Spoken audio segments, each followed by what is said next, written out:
Hey guys, Pretzel here, welcome back to another video. In this video, I will be reviewing my Neca Godzilla 1964 figure. First, we're going to take a look at the accessories, which is this atomic breath. So we'll put Godzilla off to the side right here. Here is the atomic breath.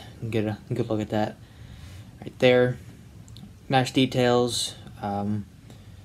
Looks pretty cool. I did think this was going to be the same as the Godzilla 1962 Atomic Breath, but this is the Godzilla 1962 Atomic Breath, and as you can see, it is not the same, but it is the same as the GMK Atomic Breath version, Atomic Breath, which is, I don't know, I guess pretty disappointing because they just keep on reusing the same mold for the atomic breaths and just repainting them.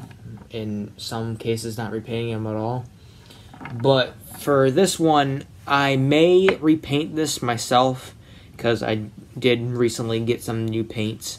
So maybe I'll look at some images of Godzilla atomic breaths and see which one I can paint.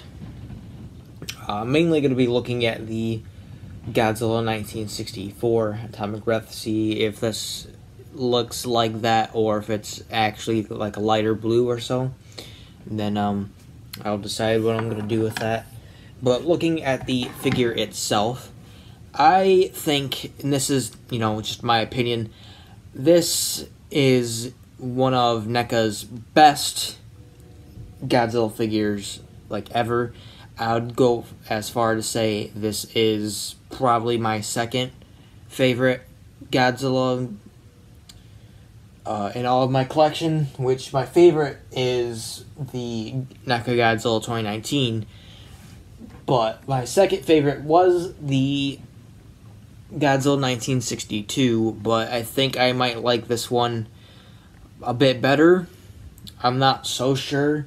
There are definitely some pluses than this one than there is from the 62. Mainly that I have no problems with it whatsoever. As I got it out of the box, it was very, very stiff, and it still is pretty stiff. Mainly the leg portion is extremely stiff, but everything else is still kind of stiff, but not as stiff as, you know, legs are or as they were before. And you can tell the details right there. Very, very well done. I really like this details. And as if you didn't know before, this figure looks nothing like the prototype or the what's it called? Advertising images that we've seen of the figure, where it looked like it had more gray on the figure, which I think the way it looks now is a lot more better than it did on the advertisement photos, or whatever you want to call them, that we had for this figure. And I know a lot of people would agree with me on that. And the dorsal fins, I think, are very well done too. I do it like that so you guys can get a better look. Very kind of dirty-ish, less than that, like kind of shiny white looking dorsal fins. Looks very, very nice. I can't necessarily say that this is 100% movie accurate because one, I haven't seen the movie in a while, and there's a lot of other Godzillas that look very similar to this particular Godzilla. You know, like from Godzilla vs. Hedorah, Godzilla vs. Mecha Godzilla, and, you know, mainly the majority of the Showa films kind of have a similar design to this Godzilla. Mainly the face, but I don't know, I can't really get an image of all the Showa Godzillas in my head. I know there's, you know, of course there's some that don't exactly look exactly the same. You know, mainly Godzilla 1954, Godzilla 1955, and Godzilla 1962. But some of the others do look very similar, and so it's pretty hard for me to tell if this is 100% movie accurate or not. But I do think they did a very, very good job, or whatever kind of job, with this figure. And now we shall get into the articulation. The neck can look down like that, and can kind of look up, but not too far. The head, you can break his neck, you know, like that. Break his neck. And the mouth opens and closes, as so. And I think they did the teeth really well, too. And in the atomic breath, all you gotta do is just stick that sucker in there and boom, boom.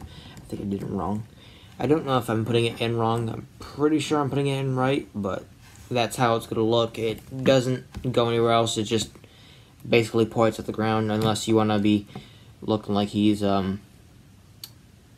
don't know, trying to fly. But besides that, you can turn his head this way, like that, and of course, like that, right here. Whatever the way you want to look at it. And of course, you can also break his neck again. This is a bit tight, so I'm not gonna try and go full 360 on it. Even if you can't, or I really don't know. I'm not gonna try. The arms, you can have the arms go out about that far and bring them back in. Oh, tight, tight, tight. He does have, I'm doing this one, does, rectified it, a little bit of a elbow movement right here. It's not very noticeable, but it is there. I'd say it's, I don't know, I'm not very good with angles. I know like 90 degrees and that kind of stuff, but I don't know, maybe 45? I don't I really don't know. But not 90 degrees, just a little bit under, or over, whatever you want to call it. And the wrists swivel and do go up and down. Be like, hey girl, how you doing?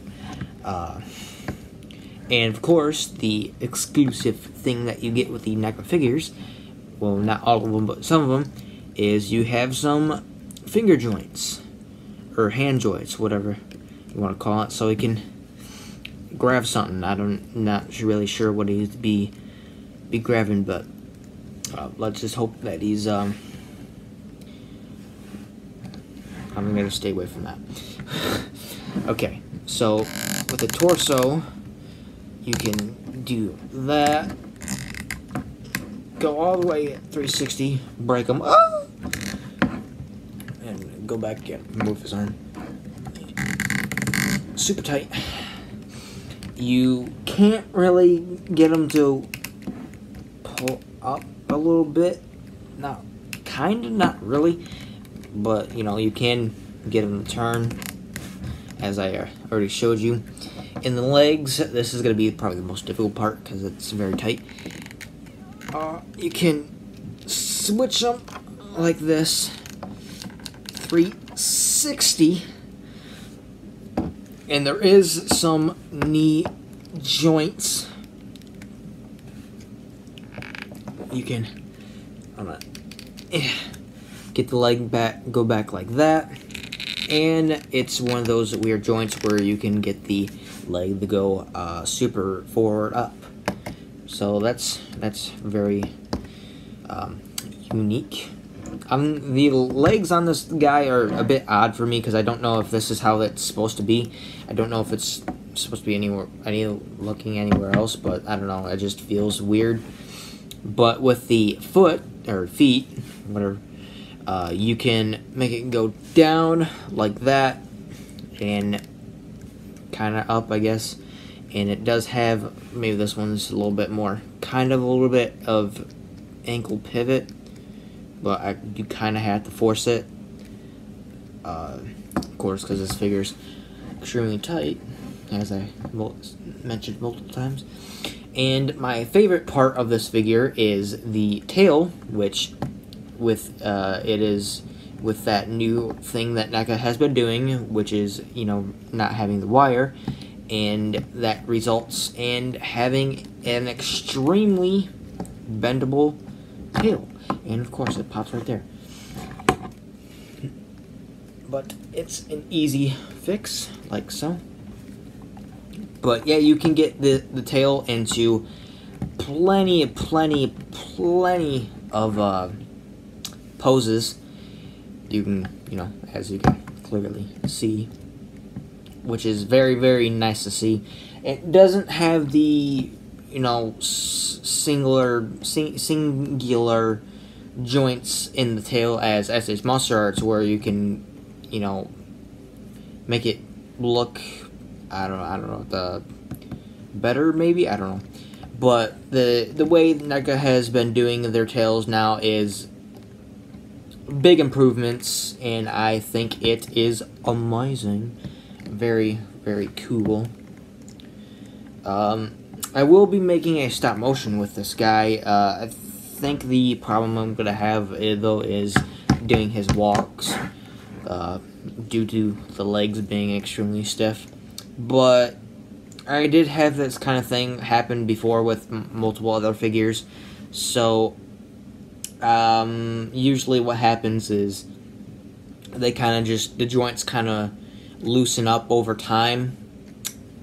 But maybe I'll try to do some more blow drying on it, and, you know, maybe I'll put it in some more hot water to try and loosen those leg joints. But that is the figure right there, and I do have a comparison with the SH Monster Arts. Move it over. SH Monster Arts Godzilla 1964 Emergence version. Yeah, there's a clear difference between these two. I do like both of them, though I will say this is one of my least favorite SH Monster Arts figures, due to the fact that this arm right here, it pops off very easily, and so does this right here, as I just showed you. And that is why I don't really use this guy for anything. I basically just have him up for display. It is disappointing that this figure is like that, because, you know, I wanted to do stop motions with him, of course. But looks like Big Bro has replaced ya, and is gonna be in the stop motions for if I need this guy for a stop motion. And I guess I can compare him with the Godzilla 1962 right here. This guy is taller, not really by much, but it is taller, and definitely a skinnier figure, as we can see here. The cat face and the frog face, brothers forever.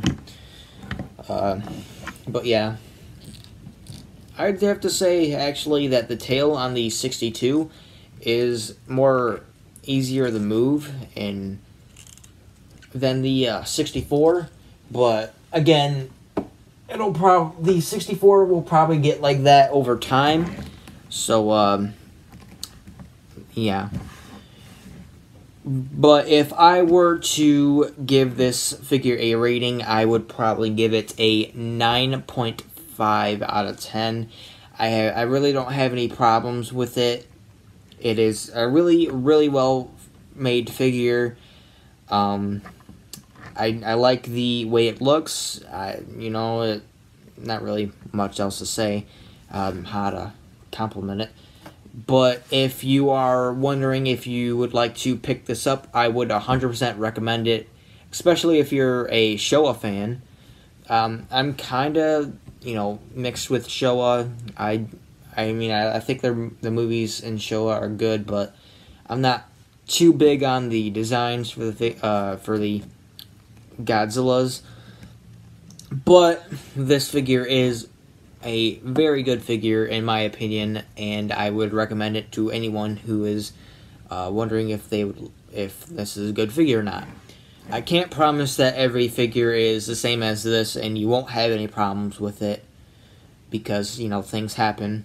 But if you are lucky enough to have a figure that has no problems, such as, you know, with me, which I haven't seen anyone report that they've been having problems with their figure, so it does seem to be pretty well so far. And yeah, that's that.